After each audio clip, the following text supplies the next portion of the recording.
বডির ভিতরে কোয়াগুলেন্ট মানে কোয়াগুলেশন ফ্যাক্টর এবং অ্যান্টিকোয়াগুলেন্ট দুইটাই কিন্তু বডির ভিতরে আছে, ঠিক না? তোমরা ফিজিওলজিতে পড়ে আসছো যে কোন জায়গা যদি কেটে যায় তখন সে জায়গায় ব্লাডটা ক্লট হয়ে যায়, না হলে ব্লিডিং হতেই থাকতো। তো বডির ভিতরেও কিন্তু ভাস্কুলার ইনজুরি কম বেশি হচ্ছে প্রতিদিন, যেগুলো আমরা বাহির থেকে চোখে দেখি না। সেখান থেকে দেখো ব্লিডিং হলেও সেটা বন্ধ হয়ে যায়। কেন? কারণ হচ্ছে কোয়াগুলেশন প্রসেসটা কন্টিনিউ। কোয়াগুলেশন হওয়ার জন্য যে ফ্যাক্টর দরকার সেগুলো বডিতে আছে। আবার কোথাও যদি ক্লট ফর্ম হয় সেটার জন্য যাতে ফর্ম না হয়, ব্লাডের ফ্লুইডিটিটা যাতে মেনটেন হয়, সেটার জন্য ফ্যাক্টরও বডির ভিতরে আছে। ঠিক আমরা জেনারেল ফার্মাকোলজি অটোনমিক যেভাবে করছি সেরকম। কখন আমরা ড্রাগ দিই? বডির হোমিওস্টেসিসে যদি তারতম্য হয়, যে কোয়াগুলেশন বেশি বেশি হচ্ছে, তখন আমি কি করব? অ্যান্টিকোয়াগুলেন্ট দিব। কোয়াগুলেশন হচ্ছেই না, তখন আমি কি করব? কোয়াগুলেশন ফ্যাক্টর দিব। তো সাধারণত কোয়াগুলেশন হচ্ছেই না এরকম ব্লিডিং ডিসঅর্ডার তোমরা পাবা।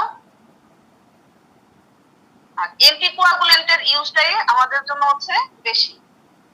এই যে টপিকগুলো অ্যান্টিকোয়াগুলেন্ট, অ্যান্টিপ্লাটিলেট, ফিব্রিনোলাইটিন, এই তিনটা আইটেম দেখো একসাথে আছে। একসাথে আছে তার মানে এই তিনটার মধ্যে নিশ্চয়ই কোনো কানেকশন আছে।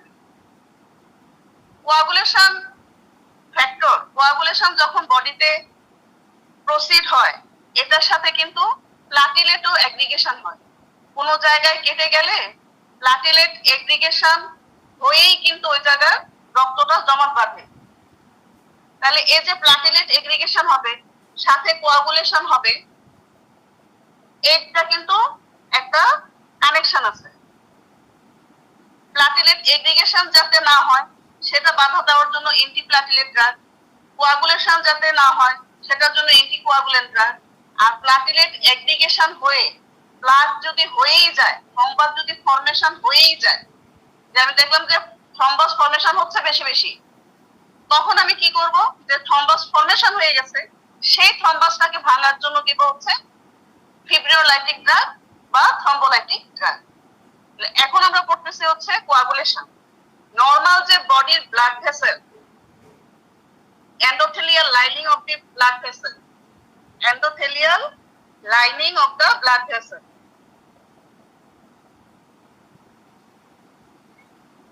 নরমালি আমাদের endothelial lining of the blood vessel যেটা আছে সেটা কিন্তু মানে কোয়াগুলেশন হওয়ার জন্য না। হ্যাঁ, নন কোয়াগুলেশন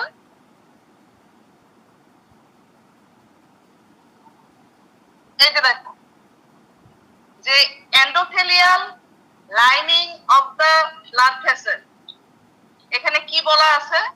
যে has anticoagulant phenomenon। আমাদের endothelial lining of the blood vessel যেটা আছে সেটা হচ্ছে anticoagulant phenomenon, মানে এটা কোয়াগুলেশন হবে না, সেটার পক্ষেই বেশি থাকে। এবং platelet clotting factor do not normally adhere to the endothelial surface। বডির ভিতরে ইনটেক্ট এন্ডোথেলিয়াম যখন থাকে ইনটেক্ট, তখন সেটা অ্যান্টিকোয়াগুলেন্ট ফেনোমেনন শো করে, সেখানে প্লাটিলেট ক্লটিং ফ্যাক্টর অ্যাডহেয়ার হতে পারে না। যখনই ভাস্কুলার ইনজুরি হলো, আফটার ভাস্কুলার ইনজুরি যখন হবে তখন সেখানে যে ভাস্কুলার এন্ডোথেলিয়াম এখানে একটা চেঞ্জ হয়। সেটাই লিখছি দেখো যে after vascular injury endothelial lining undergo a series of change। এই যে চেঞ্জ হলো, চেঞ্জ হয়ে সে কিসে কনভার্ট হলো? আগে ছিল হচ্ছে অ্যান্টিকোয়াগুলেন্ট ফেনোটাইপ, আর এখন হলো প্রোকোয়াগুলেন্ট ফেনোটাইপ, মানে এখন সে কোয়াগুলেশন হওয়ার জন্য হতে চাচ্ছে। ঠিক আছে? এই যে বললাম যে চেঞ্জ, কি চেঞ্জ হয় দেখো, যে injury expose reactive subendothelial matrix protein. যখনই ইনজুরি হলো কোলাজেন এবং এটা ভন উইলিব্রেন্ড ফ্যাক্টর, হ্যাঁ বানানটা একটু ভুল হয়েছে, ঠিক করে নিও। Collagen and von Willebrand factor গুলো এক্সপোজ হলো। এই যে দুইটা factor, collagen and von Willebrand factor, এই দুইটা মিলে তখন কি করে? Causes platelet adherence and activation. দেখো কোয়াগুলেশন ফেনোটাইপ হওয়ার পরে এন্ডোথেলিয়াল লাইনিং এ কি হচ্ছে, যে ভন উইলিব্রেন্ড ফ্যাক্টর এবং কোলাজেনটা এক্সপোজ হলো। সেই ভন উইলিব্রেন্ড ফ্যাক্টর এবং collagen then causes platelet activation and adherence, synthesis of vasoconstrictor. ঠিক আছে, platelet recruiting and activating molecule, প্লাটিলেটকে যে রিক্রুট করবে এবং অ্যাক্টিভেট করবে সেই মলিকুল গুলোকেও সে স্টিমুলেট করলো, কোনটা? Collagen and von Willebrand factor মিলে। এখন এই যে প্লাটিলেটকে অ্যাক্টিভেটিং করে দিল, ইনসাইড দা প্লাটিলেট কে সিনথেসিস হবে? থ্রম্বাক্সিন।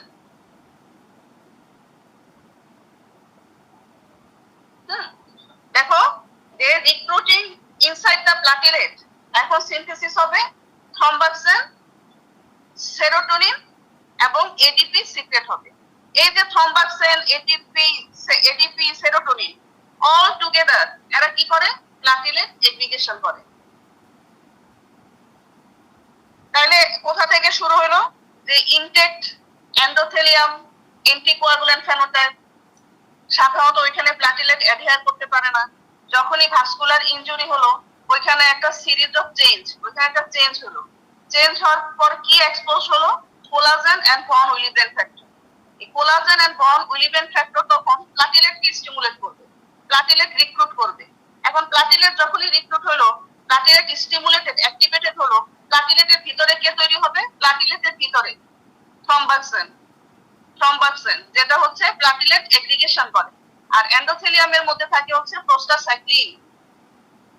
প্রোস্টাগ্ল্যান্ডিন, যেটা হচ্ছে প্লাটিলেট এগ্রিগেশন হতে দেয় না। তাহলে এখন ভন উইলিব্রেন্ড ফ্যাক্টর আর কোলাজেন মিলে প্লাটিলেটকে অ্যাক্টিভেশন করলো, স্টিমুলেট করলো, ভিতরে তৈরি হয়ে গেল হচ্ছে থ্রম্বাক্সিন A2, সাথে আসে সেরোটোনিন, আসে এডিপি আসে, অল টুগেদার কি করে? Aggregation of platelet.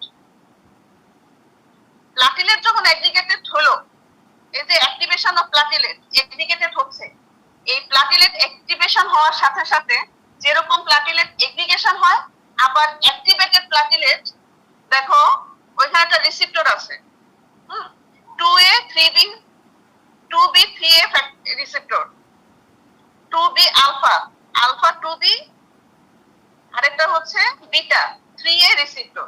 এই activated platelet causes conformational change.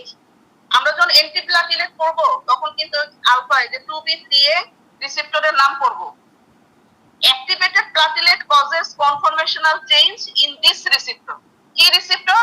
Alpha 2B beta 3A, সংক্ষেপে 2B 3A রিসেপ্টর বলা হয়।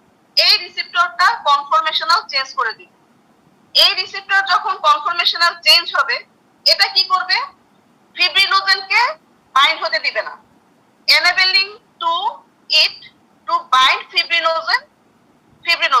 আর ফিব্রিনোজেনের কাজ কি ছিল? Cross link of the adjacent platelet. তাহলে ফিব্রিনোজেন তখন আর বাইন্ড করতে পারবে না, হ্যাঁ, enabling it to bind fibrinogen which cross link adjacent platelet। তাহলে প্লাটিলেটও স্টেবিলাইজ, মানে ফিব্রিনোজেনের কাজ কি? প্লাটিলেট এগ্রিগেশন যেটা হচ্ছে সেটা কি স্টেবিলাইজ করা, তখন হচ্ছে ফিব্রিনোজেনও এই কাজটা করতে পারবে না। Aggregation and formation of platelet plug at the same time আচ্ছা, aggregation and formation of platelet plug, এখানে একটা ফুল স্টপ আছে। at the same time, এই যে প্লাটিলেট এগ্রিগেশন এবং ফরমেশন হচ্ছে, at the same time coagulation system also become activated। তাহলে দেখো শুরু হলো ভাস্কুলার ইনজুরি দিয়ে, কোয়াগুলেশন ফেনোটাইপ হলো, ভন উইলিব্রেন্ড ফ্যাক্টর আসলো, কোলাজেন আসলো, তারা অ্যাক্টিভেট করলো প্লাটিলেটকে, প্লাটিলেট স্টিমুলেটেড হলো, থ্রম্বাক্সিন A2 তৈরি করলো, প্লাটিলেট এগ্রিগেশন হচ্ছে। স্টিমুলেটেড প্লাটিলেট আবার ফ্যাক্টর রিসেপ্টর 2B 3A কে বাইন্ড ইনহিবিট করতেছে, ফলে ফিব্রিনোজেন বাইন্ড করতে পারতেছে। At the same time coagulation system is also activated. coagulation system activated বলতে আমরা কি বোঝাচ্ছি, যে জেনারেশন অফ ফার্স্টে থ্রম্বিন তৈরি হবে, থ্রম্বিন তখন ফিব্রিনোজেন থেকে ইনসলিবল ফিব্রিনে কনভার্ট করবে, আর ফিব্রিন ক্লট ইজ প্রোডিউসড, আর ফিব্রিনের কাজ হচ্ছে স্টেবিলাইজ দা প্লাটিলেট প্লাগ। ঠিক আছে, এখন এই যে প্লাটিলেট প্লাগ ফর্মেশন হয়, এখানে যদি আসলে কোনো ডিফেক্ট থেকে থাকে আমরা কিভাবে বুঝবো? দুই জায়গায় সমস্যা হতে পারে, একটা হচ্ছে প্লাটিলেট প্লাগ ফর্মেশনে, আর একটা হচ্ছে কোয়াগুলেশন সিস্টেমে। প্লাটিলেট প্লাগ ফর্মেশনে যদি হচ্ছে ডিফেক্ট হয়ে থাকে, তখন ব্লিডিং হবে হচ্ছে সারফেস এরিয়া থেকে, surface superficial bleeding. Defect in platelet plug formation কিভাবে বুঝবো? পেশেন্ট যদি আমরা যদি দেখি যে mucosal site, gingiva, skin, menstrual blood loss, female যদি কমপ্লেন করে বেশি ব্লিডিং হচ্ছে, এটা সুপারফিশিয়াল ব্লিডিং কন্টিনিউয়াস সব সময়, তাহলে আমাদেরকে একটা চিন্তা করতে হবে, there may be defect in platelet plug formation, platelet aggregation হচ্ছে না। হ্যাঁ, এটা হচ্ছে প্রাইমারি ডিফেক্ট ইন হোমিওস্টেসিস। হ্যাঁ, ভন উইলিব্যান্ড ডিজিজে আমরা এই জিনিসটা পাই। আর যখন দেখবো ডিপ টিস্যু, জয়েন্ট, মাসেল, হ্যাঁ, ডিপ টিস্যু থেকে হচ্ছে ব্লিডিং হচ্ছে, তখন আমাদেরকে বুঝতে হবে there may be defect in coagulation বা clotting system, there may be defect in clotting system. এখন প্লাটিলেট এগ্রিগেশন যে হয়, প্লাটিলেট প্লাগ তৈরি করে, এটা হচ্ছে দুই ধরনের আছে। হ্যাঁ, এটা তোমরা প্যাথোলজিতে পড়বা, হোয়াইট থ্রম্বাই আর রেড থ্রম্বাই, আর্টেরিয়াল থ্রম্বাই আর হচ্ছে ভেনাস থ্রম্বাই। আর্টেরিয়াল থ্রম্বাই যেটা which is rich in thrombi, আর ভেনাস থ্রম্বাইটা হচ্ছে ফিব্রিন রিচ থাকে। যাক, এটা আমাদের জন্য ফার্মাকোলজিতে, এটা প্যাথোলজিতে তোমরা হচ্ছে ভালো করে পড়ে নিবে। হ্যাঁ, কিন্তু আমরা যে ভেনাস থ্রম্বো এম্বোলিজম বলি, পালমোনারি এম্বোলিজম বলি, এগুলা কোথা থেকে আসে? এই যে থ্রম্বাই, আর্টেরিয়াল এবং ভেনাস থ্রম্বাই তৈরি হলো, হ্যাঁ, এখান থেকে কিন্তু পালমোনারি এই যে এম্বোলিজম এই জিনিসগুলো ডেভেলপ করে। ঠিক আছে, এটা হচ্ছে ফিজিওলজি। তোমরা ফিজিওলজি যদি ভুলে যাও, তাহলে ফার্মাকোলজি এরপরে মেডিসিন পড়া তোমাদের জন্য খুব কঠিন হবে।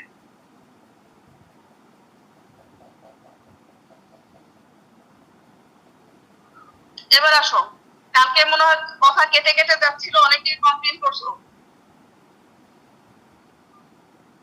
8:22 বাজে তোমাদের 129 জন হচ্ছে জয়েন করছে, 130 একজন একজন জয়েন করতেছো। 8:30 এর পরে যারা জয়েন করবা তাদেরকে আমি হচ্ছে অ্যাবসেন্ট হিসেবে কিন্তু ধরে নিব। তোমাদের যে কাগজ আমরা হচ্ছে পাই পার্সেন্টেজের, সেখানে 8:15 পরে যারা জয়েন করবা তাদেরকে আমি অ্যাবসেন্ট ধরে নিব। তারা অ্যাবসেন্ট, তারা কিন্তু ওই দিনে পার্সেন্টেজ পাবা না। আফটার ক্লাস মানে এই না যে আমি যখন ইচ্ছা তখন ঢুকলাম, যখন ইচ্ছা তখন বের হয়ে গেলাম।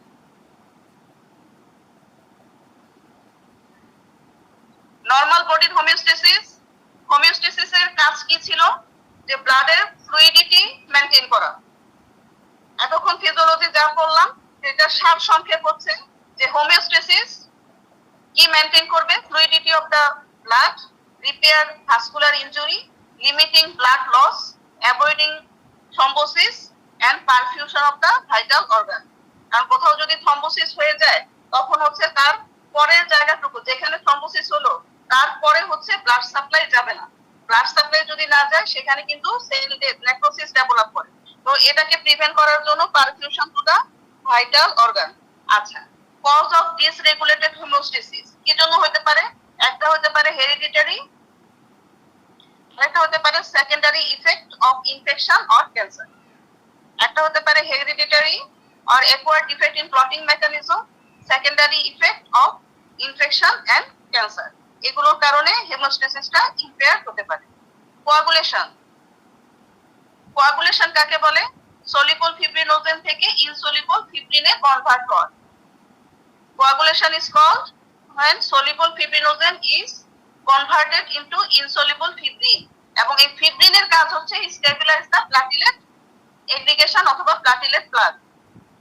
প্লাটিলেট যে প্লাগ তৈরি হয়, এই ফিব্রিনের কাজ হচ্ছে প্লাটিলেট প্লাগকে স্টেবিলাইজ করা। প্লাটিলেট প্লাগ কোথা থেকে আসবে আমি ফিজিওলজি এতক্ষণ তোমাদেরকে বলে দিলাম।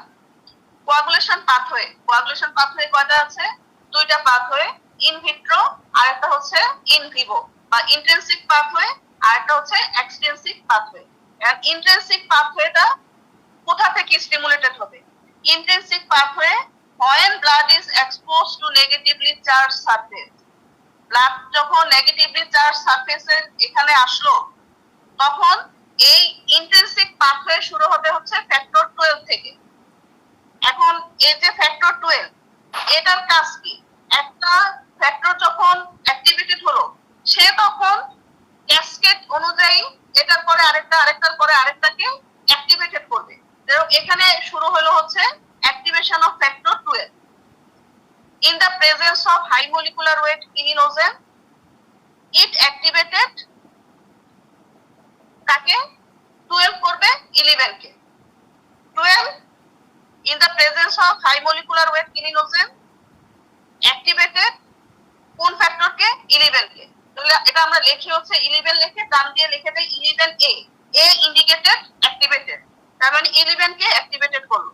12 থেকে 11, 11 থেকে আসবে হচ্ছে 9, 9 থেকে আসবে হচ্ছে 10। তাহলে ইন্ট্রিনসিক পাথওয়েতে এটা 10 এ আসলো। আবার যদি আমি এক্সট্রিনসিক পাথওয়ে দেখি, এক্সট্রিনসিক পাথওয়েতে the main initiator is tissue factor বা tissue thromboplastin. 3 number coagulation factor, the main initiator is tissue factor বা টিস্যু থ্রম্বোপ্লাস্টিন। হ্যাঁ, এই টিস্যু থ্রম্বোপ্লাস্টিন ফ্যাক্টর 7 এর সাথে বাইন্ড করে একটা কমপ্লেক্স তৈরি করবে।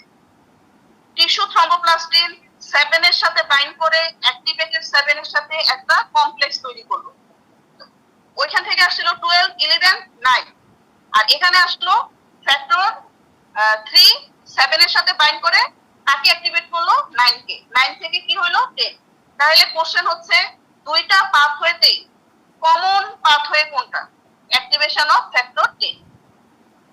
অ্যাক্টিভেশন অফ ফ্যাক্টর 10, এই যে অ্যাক্টিভেশন অফ ফ্যাক্টর 10, এরপরে হচ্ছে নিচ থেকে এটা হচ্ছে দুইটা পাথওয়ের ক্ষেত্রেই কমন, এক্সট্রিনসিক এন্ড ইন্ট্রিনসিক।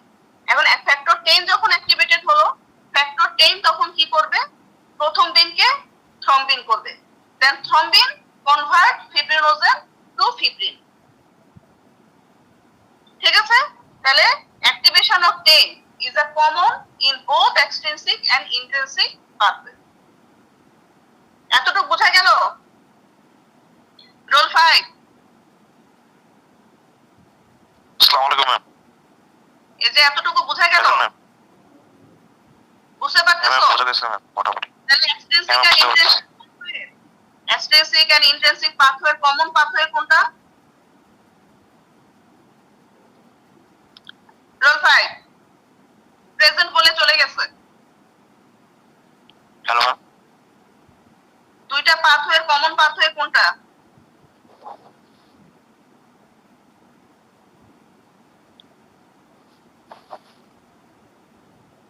এতক্ষণ কথা শোনার পরে এটার অ্যানসার দিতে। Ma'am factor S activation factor 10 madam. Hello ma'am, শোনা যাচ্ছে? হ্যাঁ শোনা যাচ্ছে। ঠিক আছে, এবার আসো অ্যান্টিকোয়াগুলেন্ট। এখন কোন কারণে বডিতে কোয়াগুলেশন বেশি হচ্ছে, তাহলে আমাকে এখন দিতে হবে হচ্ছে অ্যান্টিকোয়াগুলেন্ট। প্লাটিলেট এগ্রিগেশনের সাথে সাথে কোয়াগুলেশন সিস্টেমও অ্যাক্টিভেটেড হয়ে গেল। ফিজিওলজিতে তোমাদেরকে আমি বলে দিলাম। এখন কোয়াগুলেশন বেশি হচ্ছে, কোয়াগুলেশন বেশি হওয়ার জন্য দিব হচ্ছে আমি অ্যান্টিকোয়াগুলেন্ট। আর প্লাটিলেট যে এগ্রিগেশন হচ্ছে ওইটাকে যদি আমি প্রিভেন্ট করতে চাই তাহলে দিব আমি হচ্ছে অ্যান্টিপ্লাটিলেট। ঠিক আছে? সুপারফিশিয়াল ব্লিডিং যদি হয় তাহলে আমার বুঝতে হবে কোথায় সমস্যা, প্লাটিলেট প্লাক ফর্মেশনের সমস্যা। আর যদি ডিপ টিস্যু থেকে ব্লিডিং হয় তাহলে আমাকে বুঝতে হবে কোয়াগুলেশন সিস্টেমের সমস্যা। তাহলে এখন হচ্ছে আমি অ্যান্টিকোয়াগুলেন্ট দিব। অ্যান্টিকোয়াগুলেন্ট কি? Agent that prevent unwanted coagulation. Unwanted কোয়াগুলেশনকে প্রিভেন্ট করার জন্য যেসবটা তাদেরকে বলা হচ্ছে অ্যান্টিকোয়াগুলেন্ট। আর কোয়াগুলেশনের ডেফিনিশন ছিল conversion of soluble fibrinogen to insoluble fibrin which stabilize the platelet plug or platelet aggregation.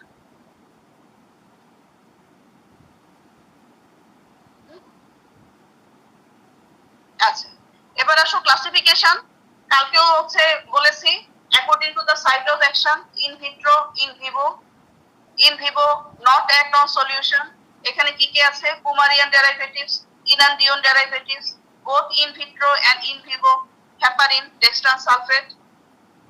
According to the mechanism of action, directly acting, indirectly acting, according to the route of administration, oral, IV, subcutaneous, R natural anticoagulant বডির ভিতরে কি আছে? ওই যে অ্যান্টিথ্রম্বিন 3,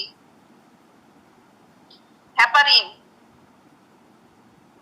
এটা হচ্ছে দেখো thrombin tissue 3, আর এটার এগেইনস্টে বডির ভিতর থাকে অ্যান্টিথ্রম্বিন 3, থ্রম্বিনের এগেইনস্টে অ্যান্টিথ্রম্বিন 3, heparin, alpha 1 antitrypsin, alpha 1 antiplasmin, protein C. These are natural anticoagulant. ঠিক আছে? অ্যান্টিথ্রম্বিনটা কি? যে endogenous anticoagulant. This is endogenous anticoagulant. Endogenous তার মানে বডির ভিতরে থাকে। Endogenous anticoagulant. আচ্ছা, according to the activity on থ্রম্বিনের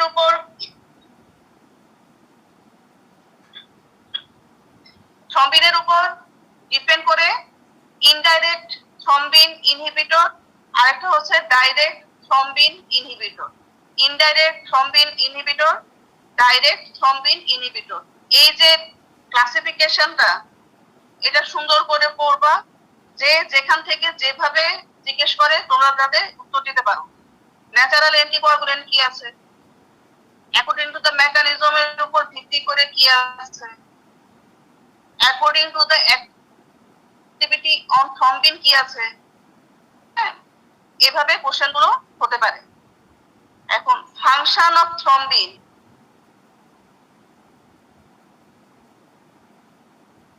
বলে দিয়েছিলাম ফাংশন অফ থ্রম্বিন কি করে? ফিব্রিনোজেনকে ফিব্রিনে কনভার্ট করে, ফিব্রিনোজেনকে ফিব্রিনে কনভার্ট করে। কথা কি বোঝা যাচ্ছে রে?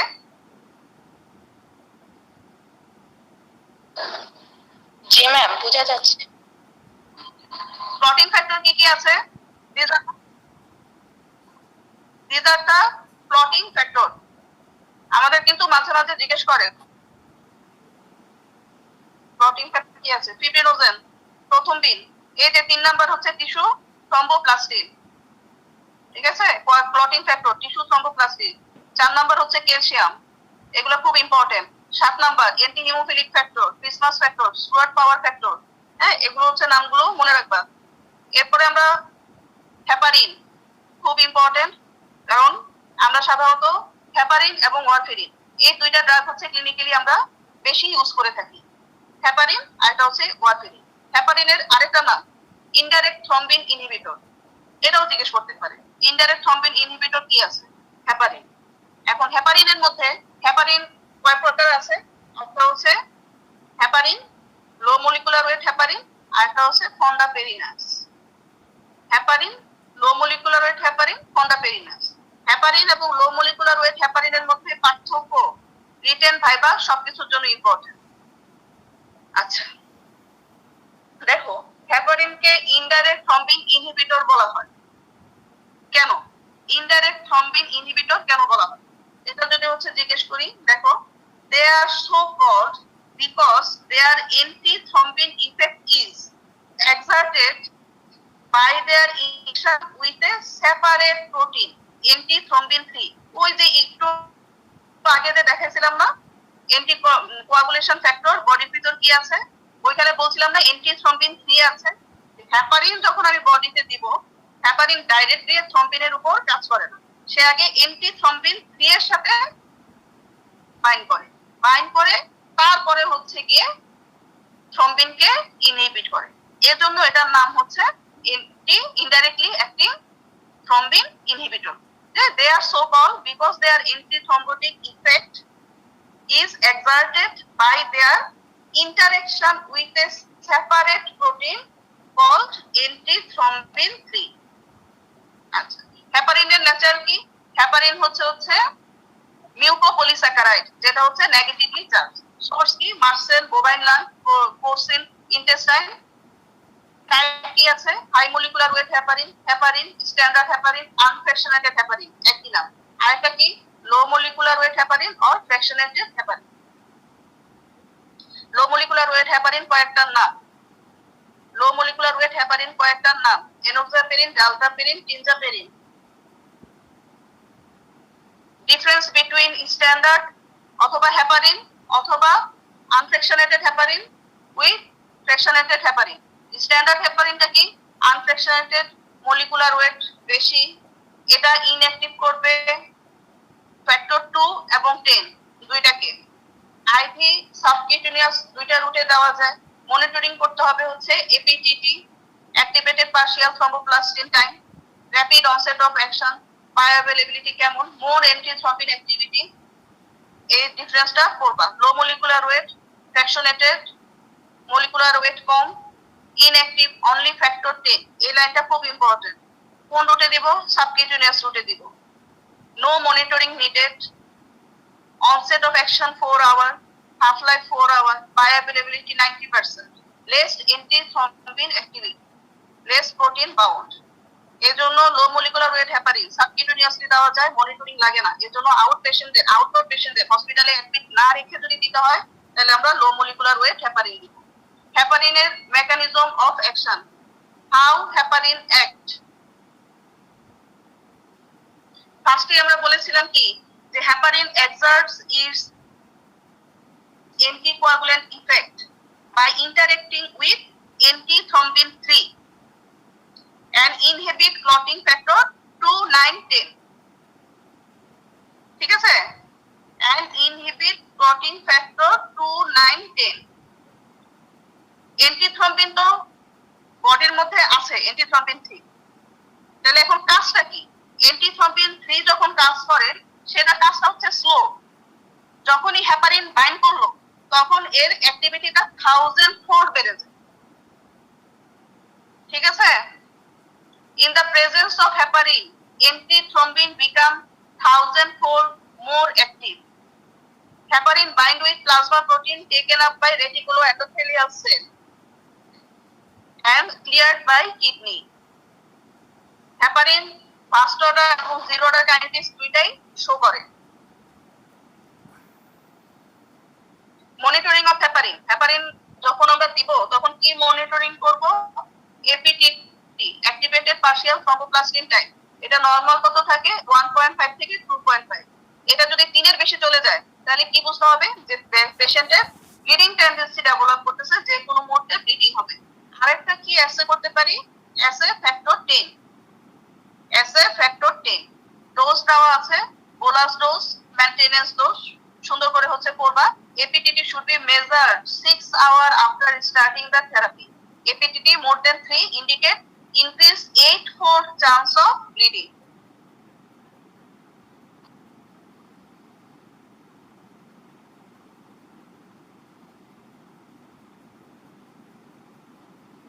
ইন্ডিকেশন কাকে আবার বলি, indication established venous thromboembolism, severe pulmonary embolism. এই যে পালমোনারি এম্বোলিজম বলতেছি, এই এম্বোলিজম গুলো কোথা থেকে আসলো? ওই যে এখানে দেখালাম যে প্লাটিলেট অ্যাগ্রিগেশন হবে, প্লাক ফরমেশন হবে। ওইটা হচ্ছে দুই ধরনের আছে, একটা হচ্ছে আর্টেরিয়াল আর একটা হচ্ছে ভেনাস। সেইগুলা থেকে এই পালমোনারি এম্বোলিজম, ভেনাস থ্রম্বোএম্বোলিজম আসে। হ্যাঁ, তাহলে indication of heparin, venous thromboembolism, pulmonary embolism, prevention of thrombosis, preoperative prophylaxis, unstable angina. Unstable অ্যানজাইনাতে যদি দেই হেপারিন আর অ্যাসপিরিন, অ্যান্টিপ্লাটিলেট, অ্যান্টিকোয়াগুল্যান্ট একসাথে দেওয়া যেতে পারে। This is prophylactic use. This is prophylactic use in angina pectoris. Adverse effect: bleeding, thrombocytopenia, osteoporosis. Contraindication: hypertension, intracranial hemorrhage, tuberculosis, visceral carcinoma, threatened abortion. অ্যান্টাগনিস্টের নাম কি? অ্যান্টাগনিস্টের নাম হচ্ছে প্রোটামিন সালফেট, সেটা হচ্ছে positively charged. Direct thrombin inhibitor কি আছে? হিরোডিন, হ্যাপিরুডিন, ল্যাপিরুডিন। হ্যাঁ, হিরোডিন, ল্যাপিরুডিন। দিস আর আরেকটা আছে bivalirudin. This are direct thrombin inhibitor.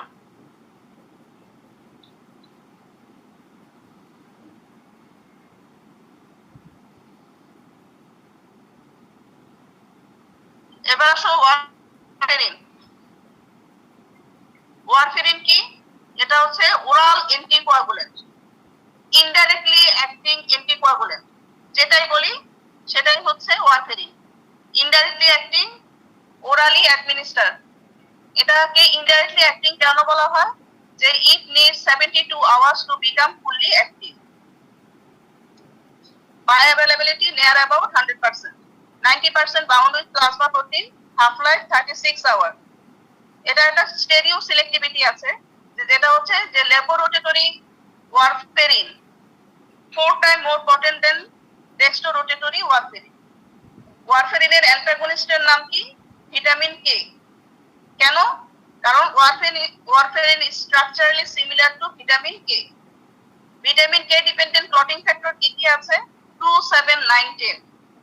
2, 7, 9, 10 these are the vitamin K dependent clotting factor 2, 7, 9, 10। এই যে এই পৃষ্ঠার মধ্যে যে লেখাগুলো সুন্দর করে হচ্ছে মনে রাখতে হবে, ভাইবার জন্য, রিটেনের জন্য তোমাদের কাজে লাগবে। খুব ধরে ওয়ারফেরিনের বায়োঅ্যাভেলেবিলিটি শুধু ওয়ারফেরিন থেকে না, যখন জেনারেল ফার্মাকোলজিতে বায়োঅ্যাভেলেবিলিটি ধরা হয় তখন সেখান থেকেও ওয়ারফেরিনের নাম আসে। আচ্ছা, এবার আসো মেকানিজম অফ অ্যাকশন।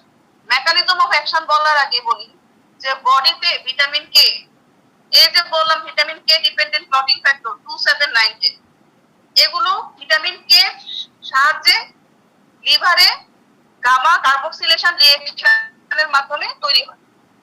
ওয়ারফেরিন এই ভিটামিন কে ইপক্সাইড রিডাকটেস এবং ভিটামিন কে রিডাকটেস এই দুইটা এনজাইমকে ইনহিবিট করে গামা কার্বক্সিলেশন রিঅ্যাকশনটাকে ইনহিবিট করে। এই ইনহিবিট করার ফলে কোন অ্যান্টিকোয়াগুলেন্ট গুলো তৈরি হয় না? 2, 7, 9, 10। তাহলে ওয়ারফেরিন কাজ করে by inhibiting coagulation anticoagulant factor, coagulation factor 2, 7, 9, 10। Vitamin K dependent coagulation ফ্যাক্টরকে ইনহিবিট করে কাজ করে হচ্ছে ওয়ারফেরিন। আসো মেকানিজম অফ অ্যাকশন দেখি যে warfarin competitively inhibit vitamin K epoxide reductase and vitamin K reductase। দুইটা enzyme, vitamin K epoxide reductase আর হচ্ছে vitamin K reductase। During gamma carboxylation of coagulation factor 2, 7, 9, 10 in the liver, active vitamin K is oxidized to epoxide। এই যে বললাম ইপক্সাইড রিডাকটেস, এই ইপক্সাইড রিডাকটেস কোথা থেকে আসে? যে ডিউরিং গামা কার্বক্সিলেশন, ওই যে ব্র্যাকেটে লেখা আছে দেখো, during gamma carboxylation of coagulation factor 2, 7, 9, 10 in liver, active vitamin K যেটা ছিল সেটা অক্সিডাইজড হয়ে যায় হচ্ছে epoxide, and this epoxide again reduced to vitamin K। এটাকে বলা হয় ভিটামিন কে সাইকেল। এটা বইয়ের মধ্যে লেখা থাকবে ভিটামিন কে সাইকেল, যে অ্যাক্টিভ যেটা ছিল সেটা রিডিউসড হয়ে ইপক্সাইড হলো, ইপক্সাইড থেকে অ্যাগেইন আবার রিডিউসড হয়ে active vitamin reduced vitamin K হলো। During gamma carboxylation of coagulation factor, আবার বলি 2, 7, 9, 10 ইন লিভার, লিভারে যখন গামা কার্বক্সিলেশন রিঅ্যাকশনের মাধ্যমে কোয়াগুলেশন ফ্যাক্টর 2, 7, 9, 10 তৈরি হয় তখন একটা ভিটামিন কে সাইকেল হয়, এবং এই ভিটামিন কে সাইকেল না হলে 2, 7, 9, 10 তৈরি হতে পারে না। কি হয়? যে অ্যাক্টিভ ভিটামিন কে রিডিউসড অথবা oxidised to epoxide, active vitamin কেটা ইপক্সাইড তৈরি হলো। ঠিক আছে? কোনটা দিয়ে হয়? Vitamin K epoxide reductase enzyme. সেই epoxide again reduce to vitamin K, কোন এনজাইম দিয়ে? Vitamin K reductase, vitamin K reductase. তাহলে ইপক্সাইড রিডাকটেস দিয়ে ইপক্সাইড হবে, ইপক্সাইড থেকে আবার অ্যাক্টিভ হবে হচ্ছে ভিটামিন কে রিডাকটেস দিয়ে। তাহলে এই দুইটা এনজাইম এই সাইকেলটাতে কাজ করে, এবং এই সাইকেল যদি না হয় তাহলে গামা কার্বক্সিলেশন রিঅ্যাকশন হবে না। তাহলে ওয়ারফেরিন কাজ করলো কিভাবে? এই দুইটা এনজাইমকে ইনহিবিট করে ভিটামিন কে সাইকেলটাকে ইনহিবিট করে দিব। বুঝা গেল?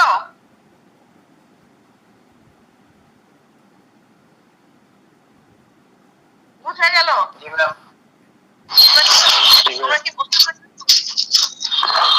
এতটুকু কি বুঝতে পারছো?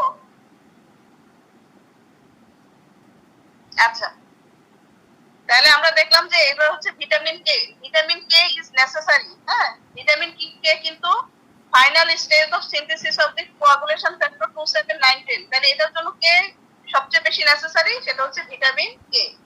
এই যে এই ফ্যাক্টর গুলো যে তৈরি হলো লিভারে, তাহলে এরা কি থেকে তৈরি হলো? গ্লুটামিক অ্যাসিড থেকে। কিসের মাধ্যমে? গামা কার্বক্সিলেশনের মাধ্যমে। কোথায় তৈরি হয়? লিভারে তৈরি হয়। ঠিক আছে? আচ্ছা,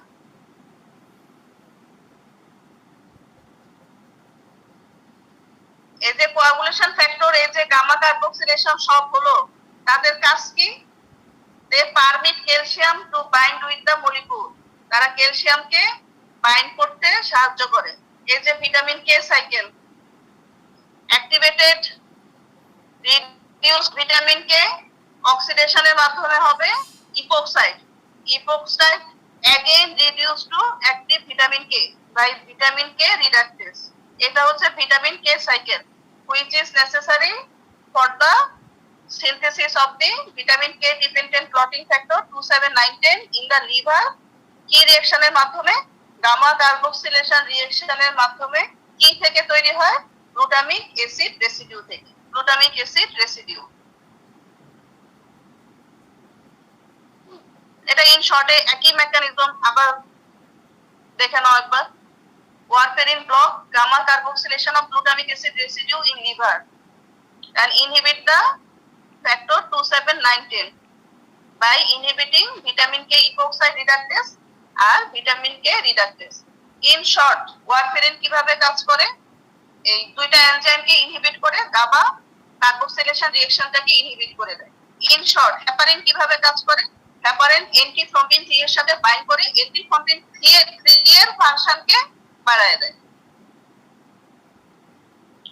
dose of warfarin 10 milligram per day for 2 days for initial dose. Then দেব হচ্ছে আমরা মেইনটেনেন্স ডোজ। মেইনটেনেন্স ডোজ কি দেখে দিতে হবে? হেপারিনের সময় যেরকম এপিডিটি দেখলাম, ওয়ারফেরিন দেওয়ার সময় আমাদের দেখতে হবে প্রথম দিন টাইম, যেটাকে আমরা সংক্ষেপে বলি INR, ইন্টারন্যাশনাল নরমালাইজড রেশিও। প্রথম দিন টাইম, প্রথম দিন টাইম দেখে তারপর আমাদেরকে দিতে হবে। যদি প্রথম দিন টাইম 2 থেকে 2.5 থাকে, তাহলে হচ্ছে আমাদের প্রোফাইলেক্টিক ট্রিটমেন্ট। 2 থেকে 3 যদি থাকে, তাহলে treatment of deep vein thrombosis. যদি 3 থেকে 4.5 থাকে, তাহলে রিকারেন্ট ডিপ ভেইন থ্রম্বোসিস। এটা আমাদেরকে মাথায় রেখে what is the indication of INR। INR এর ইন্ডিকেশন কি? these are the importance of INR। যে INR 2 থেকে 2.5 এর মধ্যে যদি থাকে, তাহলে আমাদেরকে বুঝতে হবে যেটা প্রোফাইলেক্টিক ট্রিটমেন্ট আমরা দিব। যদি 2 থেকে 3 হয়ে যায়, তখন আমাদের বুঝতে হবে যে ডিপ ভেইন থ্রম্বোসিসের ট্রিটমেন্ট দিব। আর যদি দেখি যে 4.5 হয়ে গেছে, তখন বুঝতে হবে রিকারেন্ট ডিপ ভেইন থ্রম্বোসিস হচ্ছে। INR মানে কি? প্রথম দিন টাইম। ইন্ডিকেশন, ওয়ারফেরিনের indication: deep vein thrombosis, high risk patient for hip surgery and fracture femur. ওই যে আবার বলি, ওই যে রেড থ্রম্বাস আর হোয়াইট থ্রম্বাস প্লাটিলেট এগ্রিগেশন এগ্রিগেশনের ফলে হলো। সাধারণত পেলভিক ফ্র্যাকচার, লোয়ার এক্সট্রিমিটি থেকে এই থ্রম্বাস গুলো লাংসের দিকে যায়, মনে রাখো। তো সো যদি পেলভিক সার্জারি, হিপ সার্জারি করতে হয়, তাহলে আমাদেরকে প্রোফাইলেক্টিক অ্যান্টিকোয়াগুলেন্ট দিয়ে নিতে হবে, যাতে থ্রম্বাস ফর্মেশন হতে না পারে। নাহলে কিন্তু ভেনাস থ্রম্বোএম্বোলিজম, মানে লোয়ার থেকে আপারে লাংসে গিয়ে পালমোনারি এম্বোলিজম, পালমোনারি ইনফ্রাকশন করে ফেলতে পারে। তো সো এজন্য হচ্ছে high risk patient for hip surgery and fracture femur. 3 number pulmonary embolism. 4 number venous thromboembolism in MI mitral stenosis ischaemic attack এগুলো। অ্যাডভার্স ইফেক্ট কি? যে কোনো অ্যান্টিকোয়াগুলেন্টের অ্যাডভার্স ইফেক্ট হচ্ছে 1 নাম্বার ব্লিডিং। ব্লিডিং থামানোর জন্য দিচ্ছি, বেশি দিলে একদম বেশি ব্লিডিং শুরু হবে। কোয়াগুলেশন ইনহিবিট করতেছে, বেশি দিলে তখন অ্যাডভার্স ইফেক্ট হলে ব্লিডিং বেশি হবে। তাহলে অ্যান্টিকোয়াগুলেন্টের অ্যাডভার্স ইফেক্ট ব্লিডিং, এখানে micro alopecia, rash, hyper sensitivity, স্কিনে হবে হচ্ছে নেক্রোসিস, আর হবে হচ্ছে মাইক্রোকেফালি। ওয়ারফেরিন যদি দেওয়া হয় তাহলে হচ্ছে অ্যালোপেশিয়া হয়। এখানে স্কিনের নিচে নেক্রোসিস চলে আসছে, হ্যাঁ, এখানে হবে skin necrosis microcephaly, skin necrosis microcephaly. এবার ওয়ারফেরিনের কন্ট্রাইন্ডিকেশন খুব important. Contraindication of warfarin, 1 number হচ্ছে প্রেগন্যান্সিতে ওয়ারফেরিন দেওয়া যাবে না, এটা হচ্ছে টেরাটোজেনিক ইফেক্ট করে। This is a teratogenic drug, not fetotoxic, teratogenic drug. Teratogenic drug যখন আমরা পড়বো দুইটা টার্ম আমরা দেখবো, একটা হচ্ছে টেরাটোজেনিক, যেটা ফার্স্ট ট্রাইমেস্টার। টেরাটোজেনিক বলতে আমরা বোঝাই অর্গানোজেনেসিসের সময়। তো আমরা অর্গানোজেনেসিস কখন হয়? ফার্স্ট ট্রাইমেস্টারে হয়। তো teratogenic drugs are contraindicated, absolutely contraindicated first trimester of pregnancy. এর মধ্যে কিছু কিছু ড্রাগ কিন্তু ফার্স্ট ট্রাইমেস্টারের পরে দেওয়া যায়। আর যেগুলো ফিটোটক্সিক মানে ফিটাসের জন্যই টক্সিক, যে কোনো সময়ই, first trimester, second trimester, third trimester, during delivery, যেগুলো ফিটাসের সমস্যা করবে সেগুলোকে বলা হয় ফিটোটক্সিক ড্রাগ। তাহলে এখানে ওয়ারফেরিন হচ্ছে টেরাটোজেনিক ড্রাগ। প্রেগন্যান্সি, আর্লি প্রেগন্যান্সিতে কি করবে? স্কেলিটাল ডিফর্মিটি করবে বা স্কেলিটাল ডিসঅর্ডার করবে। স্কেলিটাল ডিসঅর্ডার, আচ্ছা, কি ডিসঅর্ডার করবে? বোস্ট ফোরহেড, মানে বাচ্চার ফোরহেডটা ভিতরের দিকে থাকবে, বোস্ট ফোরহেড, শাঙ্কেন নোজ, নাকটা বোটা হয়ে যাবে, bossed forehead, sunken nose, calcification in epiphysis, absence of spleen, তার মানে সিরিয়াস অ্যাডভার্স ইফেক্ট করে। এজন্য প্রেগন্যান্সিতে কন্ট্রাইন্ডিকেটেড। প্রেগন্যান্সিতে দিলে আমরা কোনটা দিব? প্রেগন্যান্সিতে আমরা দিলে হেপারিন দিব। হেপারিন হচ্ছে হাই মলিকুলার ওয়েট, সেটা হচ্ছে প্লাসেন্টা ক্রস করতে পারবে না। After first trimester warfarin can be used. First ট্রাইমেস্টারের পরে ওয়ারফেরিন ইউজ করা যাবে। ওয়ারফেরিন যদি টক্সিসিটি হয়, ট্রিটমেন্ট করব কি দিয়ে? ভিটামিন কে দিয়ে। ঠিক আছে, হেপারিনের টক্সিসিটিতে পেয়েছিলাম প্রোটামিন সালফেট, আর ওয়ারফেরিনের মধ্যে পেলাম হচ্ছে vitamin K. And vitamin K কয় ধরনের আছে? ভিটামিন কে একটা হচ্ছে ন্যাচারাল, আর একটা হচ্ছে ফাইটোমেনেডিয়ন, আর একটা হচ্ছে মেলাডিয়ন সোডিয়াম ফসফেট। মানে ভিটামিন কে 3টা ফর্মে পাওয়া যায়, K1, K2, আর একটা হচ্ছে K3। ঠিক আছে, ন্যাচারালের মধ্যে হচ্ছে দুইটা আর কি, K1, K2, ফাইলোকুইনন, ম্যানাকুইনন। ফাইলোকুইনন কোথায় পাওয়া যায়? ভেজিটেবলসে। আর ভিটামিন K2 যেটা, সেটা এলিমেন্টারি ট্র্যাক্টে ব্যাকটেরিয়া দিয়ে তৈরি হয়। কি ব্যাকটেরিয়া? ব্যাকটেরিয়া হচ্ছে ইশেরেশিয়া কোলাই। Bile is necessary for absorption of vitamin K. Bile is necessary for absorption of vitamin K. তাহলে ন্যাচারালের মধ্যে দুইটা পাইলাম, K1, K2, ফাইলোকুইনন, মেলাকুইনন। আর according to the preparation, that এটা হচ্ছে ফাইটোমেনাডিয়ন আর হচ্ছে মেলাডিয়ন সোডিয়াম ফসফেট। এই মেলাডিয়ন সোডিয়াম ফসফেটকে K3 দিয়েও প্রকাশ করা হয়। তাহলে ভিটামিন আসলে কি তিন ধরনের আমরা কে ইউজ করতে পারি, K1, K2 আর K3। K1, K2 ন্যাচারাল, একটা পাবো ভেজিটেবল থেকে, আর একটা মানুষের বডিতে এলিমেন্টারি ট্র্যাক্টে ই কোলাই ব্যাকটেরিয়া দিয়ে তৈরি হবে। আর ভিটামিন কে অ্যাবজর্পশনের জন্য কি লাগে? সেখানে লাগে হচ্ছে বাইল। দেখো এখন কোশ্চেন, যে একটা পেশেন্ট পাচ্ছে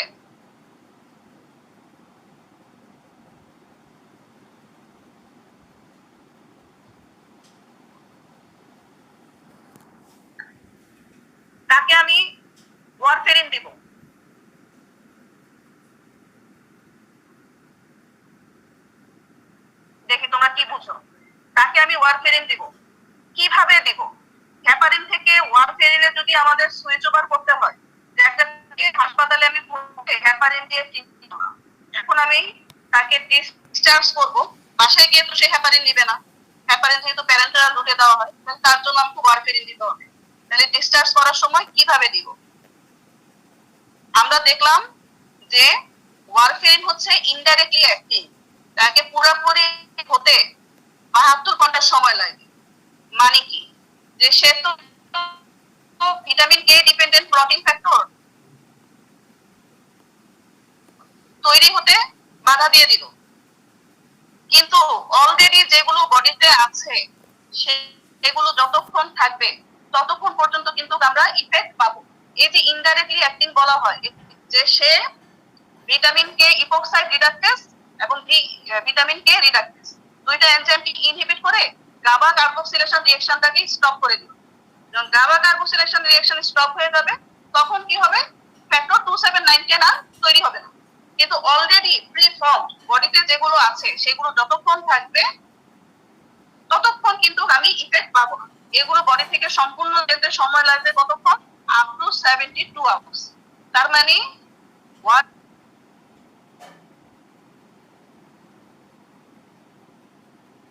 ওয়ারফেরিন ফুললি অ্যাক্টিভ হতে সময় লাগলো 72 আওয়ার্স। এখন পেশেন্টকে আমি ছেড়ে দিব, তখন কি করতে হবে? যে যখন থেকে ডাক্তার পেশেন্টকে ডিসচার্জ দিব তার 3 দিন আগে থেকে হেপালবে ওয়ারফেরিনও চলবে। ওয়ারফেরিন 3 দিন আগে, হেপারিন স্টপ করার 3 দিন আগে থেকে ওয়ারফেরিন সাথে স্টার্ট করে দিতে হবে, যে পেশেন্ট হেপারিনও পাবে ওয়ারফেরিনও পাবে 3 দিন।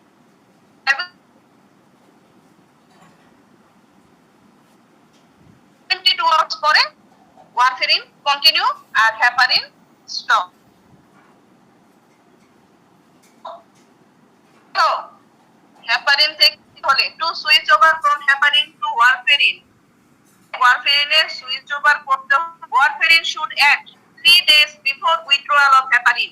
3 days both warfarin and heparin অথবা used together.